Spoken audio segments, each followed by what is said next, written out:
Seja bem-vindo ao Jornal Regional. Os subsídios dos funcionários públicos e pensionistas que recebam menos 600 euros vão ser pagos em junho e julho, respectivamente. Já os que ganham acima de 1.100 euros serão pagos integralmente e de uma só vez, em novembro. Independentemente da decisão do Tribunal Constitucional, os trabalhadores e pensionistas que apresentem rendimentos até aos 600 euros vão receber o subsídio em junho, visto ser o que está previsto no Orçamento do Estado de 2013. Segundo o secretário de Estado da Administração Pública, para os trabalhadores e pensionistas que tenham uma suspensão parcial do subsídio de Natal, com rendimentos entre os 600 e 1.100 euros, a decisão é pagar em junho a parte do subsídio e o restante em novembro. Quanto aos rendimentos acima dos 1.100 euros, o pagamento total será feito no mês de novembro, por força da decisão do Tribunal Constitucional, e os acertos de IRS serão feitos, nessa altura, reportados ao início do ano. Para o secretário de Estado, o Governo está a fazer uma gestão e execução orçamental extremamente rigorosa, garantindo assim que o Governo pagará todos os subsídios até ao mês de novembro. E ficamos agora com a síntese das notícias regionais. O presidente da Junta Metropolitana do Porto, Rui Rio, foi questionado pela CDU no que diz respeito ao processo dos contratos swap feitos pela Metro do Porto e pela STCP. A CDU pediu esclarecimentos a Rui Rio sobre a confirmação da realização dos respectivos contratos por ambas as entidades, assim como o número de contratos realizados deste tipo e os seus respectivos montantes e duração. Para a CDU, este é um contrato que pode mexer com as contas, uma vez que o recurso a contratos swap pode implicar uma perda de 832 milhões de euros para a Metro do Porto e 107,2 milhões de euros para a STCP. A Junta Metropolitana do Porto tem agora 10 dias para responder a este requerimento. Os vereadores do Partido Socialista de Gaia mostram estar frontalmente contra a decisão do deslocamento do Regimento de Artilharia sediado na Serra do Pilar para Vendas Novas. O Partido Socialista considera que esta ideia pode significar uma potencial perda para o Concelho de Gaia e para a região, sem que se perceba qualquer alternativa para aquele local com semelhante impacto económico e social. Os socialistas irão solicitar uma reunião de emergência ao comandante do regime de artilharia da Serra do Pilar. Um projeto que tem vindo a ser desenvolvido desde 2007 pela Universidade do Porto chega agora com o conceito Universidade de Verão 2013. Este é um plano que conta com mais de 50 cursos de verão, entre eles aulas de italiano, culinária saudável e sessões sobre inovação e empreendedorismo. Segundo a UP, este é um projeto que aposta na qualidade pedagógica dos seus docentes e investigadores, contribuindo assim para a atualização permanente de conhecimentos. As aulas vão decorrer em português e inglês entre 3 de junho e 28 de setembro. As inscrições já se encontram abertas e os preços variam consoante o número total de horas e equipamento necessário, podendo começar nos 300 euros para 3 horas de aulas sobre culinária saudável e chegar aos 275 euros por 48 horas de aulas sobre modelação e visualização digital. É num espaço de 1.000 metros quadrados que 100 projetos podem ser instalados por parte de entusiastas do empreendedorismo. Com a iniciativa I Create a Job, proposta pelo Centro Empresarial Leonesa, qualquer pessoa que queira apostar no seu futuro ou receber aconselhamento profissional no ramo da assessoria empresarial tem agora a sua oportunidade. O espaço Coworking, em Matosinhos, disponibilizado a custo zero pela empresa, acolhe assim ideias de negócio que serão apoiadas desde o seu desenvolvimento até à sua implementação. Esta iniciativa destina-se a todas as pessoas e as candidaturas devem ser apresentadas até ao dia 6 de maio deste ano. Foram a loucura dos anos 80 e 90, mas retiraram-se para dar lugar à era digital. Falamos das velhinhas cassetes que podem ainda ser encontradas na Maia, na única fábrica da Península Ibérica que ainda as produz. Longe vão os tempos em que desta fábrica saíam 15.000 cassetes por dia. Hoje, apenas os metaleiros e roqueiros resistem e mantêm viva a cassete. Mas paremos.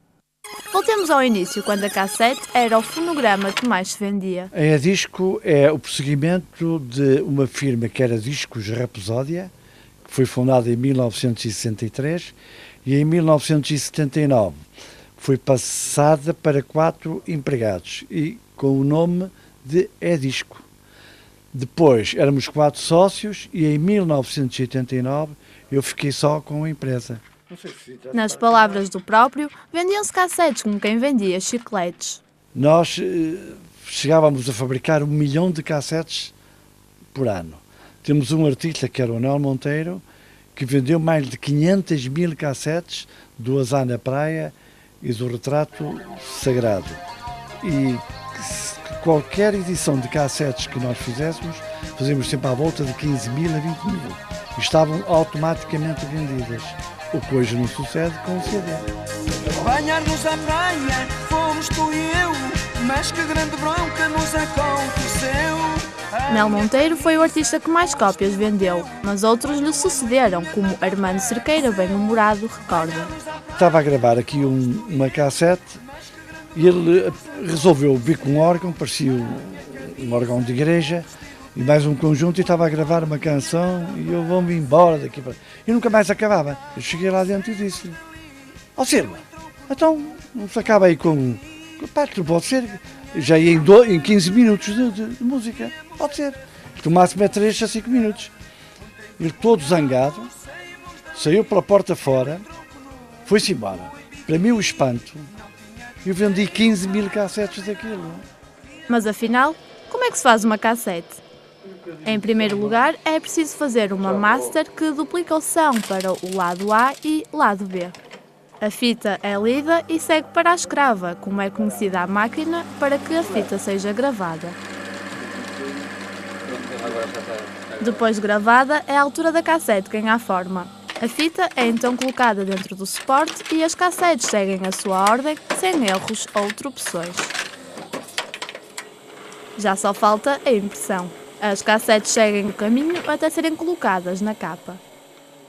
Pouco mais de 100 cassetes vendem por mês, mas até encomendas de Espanha já receberam. O material, esse, começa a escassear. Nós ainda temos muita fita, mas o suporte da cassete há muita dificuldade em conseguir. Certo de que não se irá desfazer das máquinas, Armando Cerqueira pensa um dia deixar um legado. Um museu da cassete para relembrar aos mais esquecidos e ensinar aos mais novos que um dia existiu um suporte de música tão apaixonante. É outra forma de viajar, de conhecer até novos mundos. É lendo um livro. Ontem foi o Dia Mundial do Livro, que bem pode ser um bilhete de ida para outro lugar. É que ficam 2 sugestões de literatura. Para além me volto, para a sacra, a indizível, a misteriosa noite. Longínquo o mundo jaz, decaído para uma funda cripta, e ermo e solitário é o seu lugar. Nas cordas do peito sopra uma profunda nostalgia. Em gotas de orvalho me quero deixar afundar e misturar-me com a cinza. Longe da memória, anelos da juventude, sonhos da infância e os breves rebujizos e esperanças vãs de toda uma vida tão longa vem, com as suas vestes cinzentas, como a neve da tarde após o sol posto. Este livro são os hinos à noite do Novalis. Quanto a mim é o livro que a nível por toda a carga romântica melhor define a noite. Penso que quase todas as pessoas ligadas à arte têm esse fascínio com a noite, com a escuridão e com o mistério em que tudo se envolve e em tudo nos envolve. Para mim é o texto mais lindíssimo realizado em relação à noite de toda a história da literatura.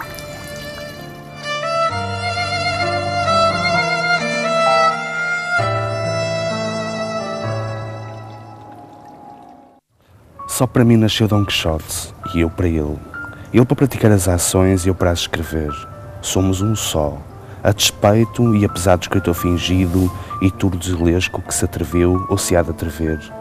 A contar com a pena de avestruz, grosseira e mal aparada, as façanhas do meu valoroso cavaleiro, porque não é carga para os seus ombros, nem assunto para o seu frio engenho. Este livro é o Dom Quixote de La Mancha, do Miguel de Cervantes, um livro sempre atual, intemporal, simboliza o homem-sonho que luta contra o mundo cinzento, o mundo em que todos seguem o paradigma da realidade e que, portanto, é visto pela sociedade como um louco. No entanto, carrega em si todos os valores e sentimentos mais nobres e que fazem de nós, ao fim e ao cabo, mais humanos.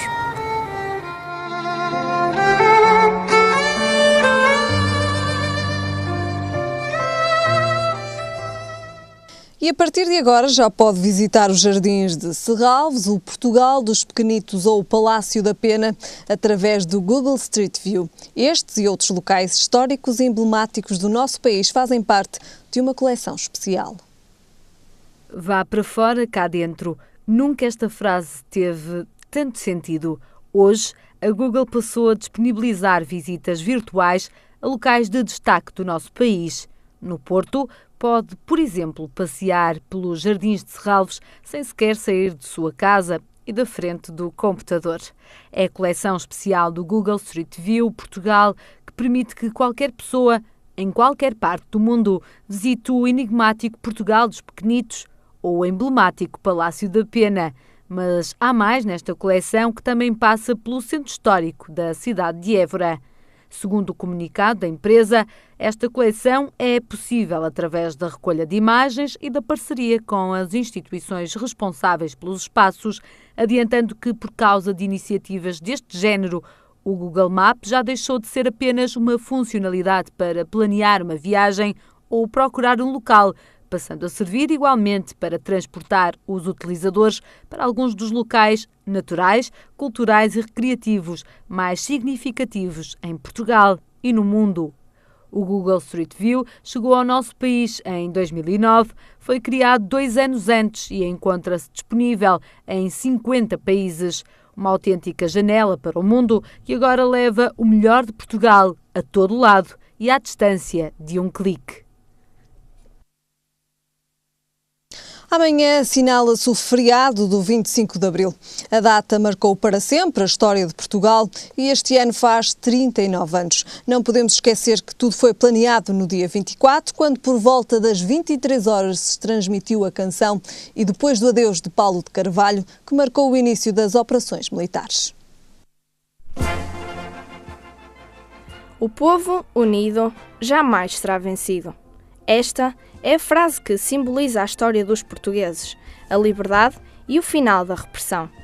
É impossível, em poucas palavras, tentar descrever a nossa história de há quase 40 anos, mas o importante é que não se deixe murchar o cravo que Abril floriu.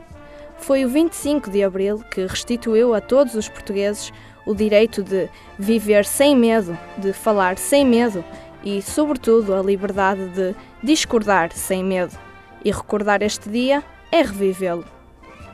O Estado Novo vigorava naquela época. Salazar controlava o país e fazia questão de censurar a população, aqueles que fossem contra a sua política ditatorial. PIDE, a polícia política que defendia o Estado. Oposta à polícia dos dias de hoje, esta perseguia e torturava todos os que não respeitassem o regime, ou seja, todos os que tentassem repreender e dar a sua opinião sobre a política da altura. Marcelo Caetano, sucessor de Salazar, tentou de certa forma encobrir a situação do país, mas o que realmente se propôs fazer foi a chamada Primavera Marcelista, sinónimo de ditadura branda ou uma pequena maquiagem no governo. O certo é que tudo se mantinha e o povo reagiu a este clima de opressão e instabilidade. Exército, Marinha e Aviação, todos deram nome ao movimento das Forças Armadas, que estava preparado para fazer uma revolução. Sem manchas de sangue, o povo português juntou-se ao MFA e organizou o golpe de Estado. Mas se hoje se celebra o dia 25 de Abril, não se pode esquecer que tudo foi arquitetado a partir de 24, quando por volta das 23 horas se transmitiu a canção e depois do adeus de Paulo de Carvalho, que marcou o início das operações militares. quem me abandonou.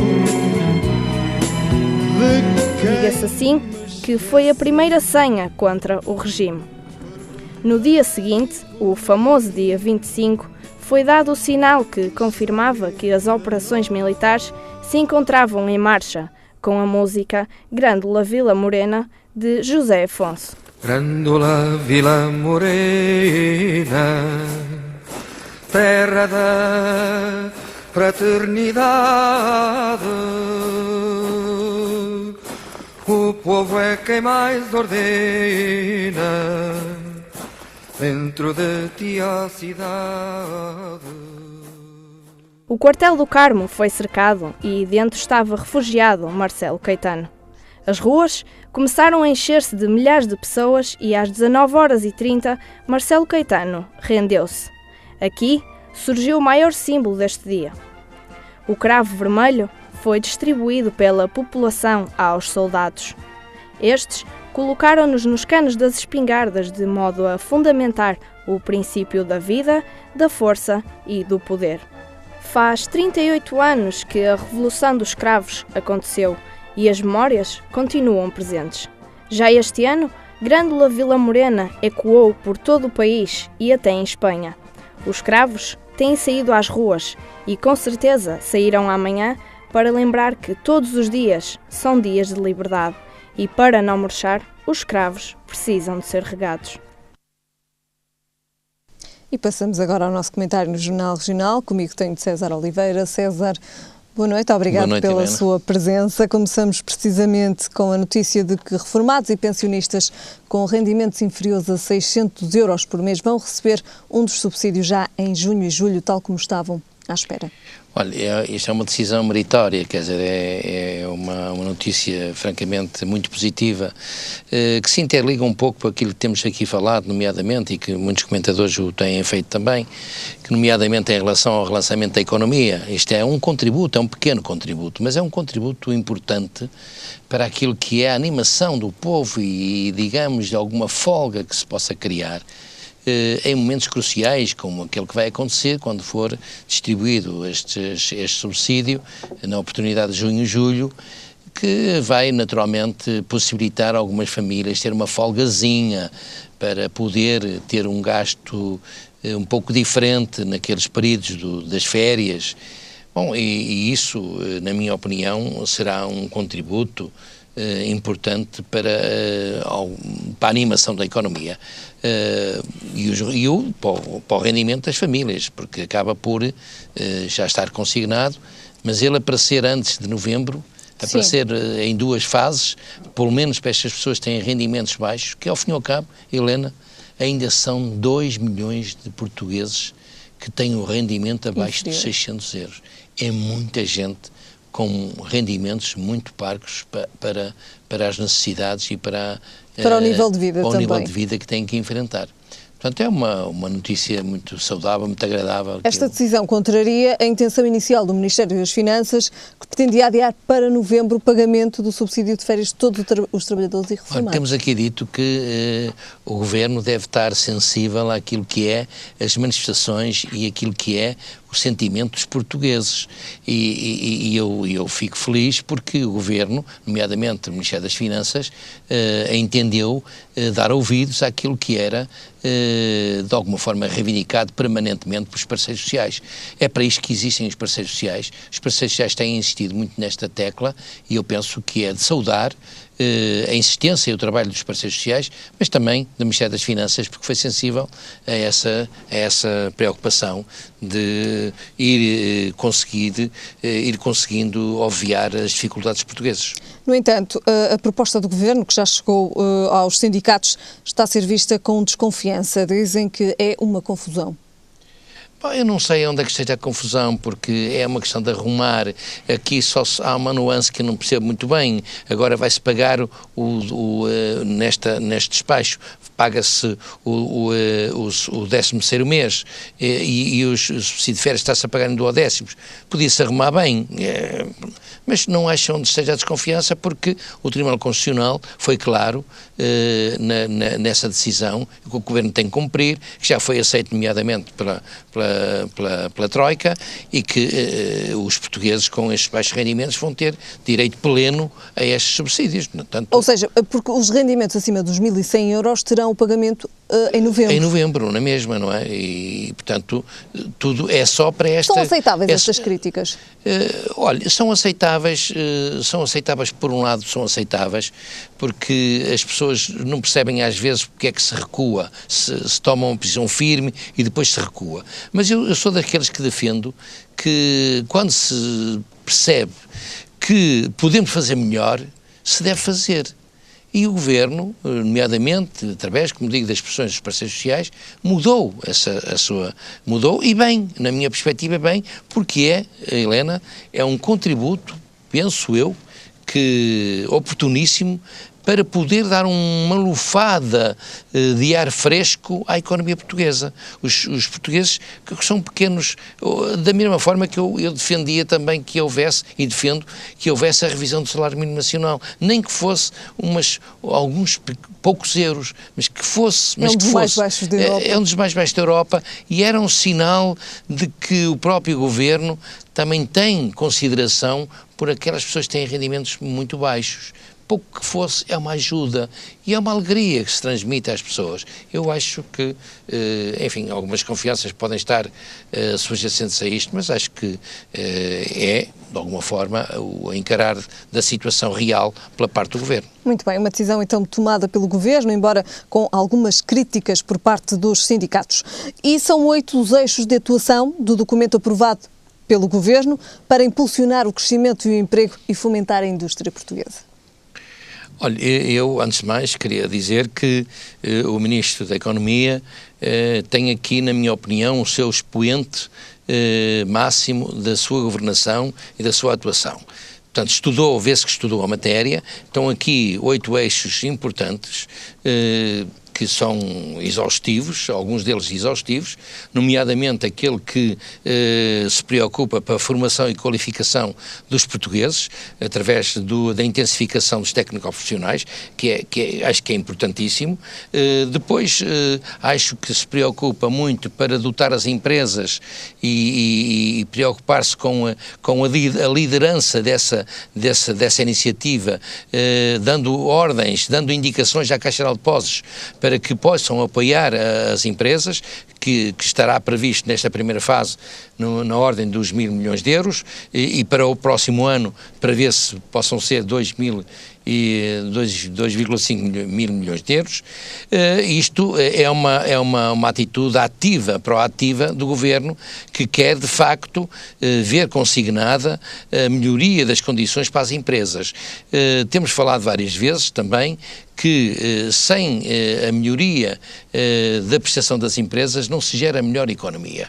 E para as empresas poderem fazer esses investimentos e poderem qualificar os seus produtos, têm necessidade de recorrer a apoios financeiros, porque tem que investir. Tem havido uma descapitalização muito grande das empresas. As empresas neste momento estão deficitárias em relação aos seus capitais próprios e esta injeção pela parte da determinação do Governo de poder apoiar as empresas, eu acho que é saudável e de aplaudir, e muito de aplaudir. Um outro eixo que eu considero importante é o estímulo ao investimento através da redução de alguns impostos, como sendo o IMI e o IMT. Para as empresas que agora eram de 5 milhões de euros e agora passou para 3 milhões de euros e que, na minha opinião, vem estimular não só, sobretudo os investidores estrangeiros, que com essas isenções podem ser apelativas para que venham investir em Portugal. E nós precisamos muito do investimento estrangeiro. Do investimento. Muitíssimo, muitíssimo. E também precisamos, e é um outro eixo que aqui é evidenciado e que eu saúdo muito esta iniciativa, que é de possibilitar às empresas portuguesas as condições para que possam aumentar as suas produções e qualificar as suas produções e também possam beneficiar dos bens transacionáveis como sendo, ou melhor dizendo, as exportações das empresas portuguesas para o estrangeiro. Portanto, isto, naturalmente, que com os meios financeiros que vão poder candidatar-se, eu só apelo, porque já tem sido uma preocupação dos empresários, das associações empresariais, que importa o Governo reter, que tenha muita atenção à burocratização dessas medidas, porque se não houver, se houver burocracias, portanto, demoram muito no tempo e depois não tem aplicabilidade em relação a essa matéria. Pode não ter, não chegar a tempo, assim, não ter efeito, se for muito pela área da burocracia. Eu penso que essa também é uma preocupação do Governo, está-me invertido nessas intenções, neste programa de intenções, e eu acho que vai conseguir. É de saudar, eu claramente acho que o Governo, com estas medidas, é uma outra atitude de saudar e eu penso que vai beneficiar quer os investidores, quer propriamente até beneficiar o aumento do emprego. Claramente, quando se beneficia o investimento, está-se também em simultâneo a beneficiar o emprego, o progresso do emprego. Portugal precisava desta linha orientadora? Portugal precisava, não, estava absolutamente ciosa e carente, faminta de medidas que tocassem de uma forma objetiva estes objetivos, porque as empresas por si só, como disse há pouco, estão muito descapitalizadas pela razão direta de há muitos anos virem a gerir resultados negativos, a descapitalização das suas tesourarias e a continuar assim, a não ter uma injeção, uma lufada financeira nos seus capitais, nos seus investimentos, não conseguiriam fazer aquilo que é fundamental, o investimento para produzir riqueza, produzir mais emprego. Há aqui outro dos pontos também, que é fomentar a internacionalização da nossa economia. Bom, a internacionalização é para esta via, é dar possibilidades às empresas para se modernizar, para aumentarem a produção, dotá-los de meios financeiros, para eles poderem, de alguma forma, produzir bens transacionáveis competitivos nos mercados externos. E isto consegue-se com a modernização, nomeadamente. E saúde também já é uma outra questão. É uma medida, às vezes podem parecer pequenas medidas, mas são importantes, fazem a diferença. A intenção do Governo com estas medidas de reduzir em 50% as taxas portuárias. Ora, isto é algo que é muito importante, porque as taxas portuárias têm peso depois no produto final e ao reduzirem 50% estas taxas portuárias, vem facilitar a competitividade no mercado externo das empresas portuguesas. Quando serão postas em prática estas medidas? O que eu percebo são para pôr em prática imediatamente e acho mesmo até que a preocupação nestas medidas que o Governo elencou como a intenção de burocratizar a tramitação é sinal evidente que é de aplicação praticamente imediata e que eu ficaria muito feliz e todos os portugueses que isso acontecesse. Muito bem, César, damos então por terminado este nosso comentário, hoje com duas notícias positivas também para a economia e também para os funcionários da função pública. César, voltamos a ver-nos para a semana. Então, muito obrigado. Bom 25 de Abril, para si também. Obrigado. Ficamos agora com o tempo para amanhã. E no norte e centro é esperado céu nublado, no sul céu limpo. Quanto a temperaturas, o Porto espera uma máxima de 22 graus e uma mínima de 13. Em Lisboa a máxima será de 26 graus e a mínima de 15. E em Faro a máxima será de 25 graus e a mínima de 13. A informação fica por aqui, já sabe, estamos de regresso amanhã. Até lá, fique bem.